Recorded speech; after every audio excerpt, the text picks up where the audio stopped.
এক মেয়ে তার মাকে জিজ্ঞেস করলো যে মা, আমাদের কি শখ আহ্লাদের কোনো দাম নেই? আমাদের কি শখ আহ্লাদ কখনো পূরণ হবে না? মেয়ে বললো, আরে পাগলি, কি বললি? তুই বড় হবি, তোর বিয়ে হবে, তোর প্রত্যেকটা শখ আহ্লাদ তোর স্বামী পূরণ করবে। মেয়েটা অপেক্ষা করলো স্বামীর জন্য। মেয়ে যখন বড় হলো, মেয়েটা স্বামীকে বলল বিয়ের পরে যে স্বামী, আচ্ছা আমাদের মেয়েদের জীবনে কি কোনো শখ আহ্লাদের কোনো দাম নেই? স্বামী বলল, আরে তুমি কি পাগলি? তুমি এখন বিয়ে করেছো, বউ হয়েছো, তোমার বাচ্চা হবে, বাচ্চাকে মানুষ করবা, তোমার ছেলে তোমার শখ পূরণ করবে। মেয়ে অপেক্ষা করলো, ঠিক আছে, হয়তো বা আমার সন্তান আমার শখগুলো পূরণ করবে। ছেলের মা হলো, একদিন সন্তানকে বললো, আচ্ছা বাবা, আমাদের মেয়েদের শখের কি কোনো দাম নাই?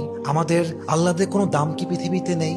সন্তান বলছে, মা তোমার কি মাথা খারাপ? তোমার বয়স হয়ে গিয়েছে, তোমার এক পা কবরে ঢুকে গিয়েছে, তুমি এখন আল্লাহ বিল্লাহ করবা, কবরের ফিকির করবা। তখন মেয়েটা বুঝতে পারলো যে আসলে পৃথিবীতে নারীদের শখ বলতে কিছু নেই। পৃথিবীটা নারীদের আহ্লাদ পূরণের জায়গা নয়। নারীদের প্রথম এবং শেষ ঘর কবর ছাড়া আর কিছুই হতে পারে না। ঠিক কিনা বলেন?